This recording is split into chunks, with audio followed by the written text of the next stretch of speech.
नमस्कार. आजचा दिवस माझा क्षण क्षण परीक्षण यामध्ये आज आपण पाहणार आहे सरकार आणि सरकारी कर्मचाऱ्यांचं म्हणणं आहे आम्ही कसे पण वागू पण तुम्ही नियमात वागलेच पाहिजे. म्हणजे मायबाप गधड्यासारखे वागतील, वेडेवाकडे कामं करतील यांचा कुठलाच नियम नाही, कुठलाच तारतम्य नाही. पण जनतेने नियमात वागलं पाहिजे, त्यांनी वेळेवर पैसे दिले पाहिजे, त्यांचे लेट झाले तर त्यांनी फाईन पेनॉल्टी भरली पाहिजे. कागदपत्र डिपार्टमेंट किती का खोटं असे ना, यांनी ते कागदपत्र सह्या घेऊनच घेतलं पाहिजे. असे हे तत्सल विषय जे आहेत हे आपण पाहणार आहे.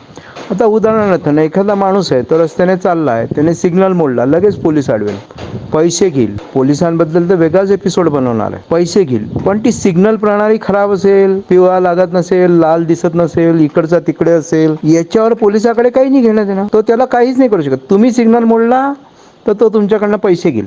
मग ते सरकारी खात्यात जातील नाही तर दुसऱ्या खात्यात जातील. पण सिग्नल प्रणाली व्यवस्थित नसेल ते नगरपालिकेचं काही काढू नाही शकत, बरोबर ना. असंच काही आहे. सरकारी बसमध्ये किती पण लोक बसतील, पण तुमच्या गाडीवर 2च्या ठिकाणी 2च पाहिजे, 4च्या ठिकाणी 4च पाहिजे. सरकारी रेल्वे किती पण वेटिंग देईल, 30-30, 50-50 रुपयाने लाखो रुपये कमवून घेतील, आपल्याच जनतेला लुटतील. अरे गधड्यांनो, तुम्हाला जर माहिती आहे की याच्यावर 20च्या वर अजून देऊ नाही शकत, मग 500-500, 700-700 वेटिंग देता कशाला?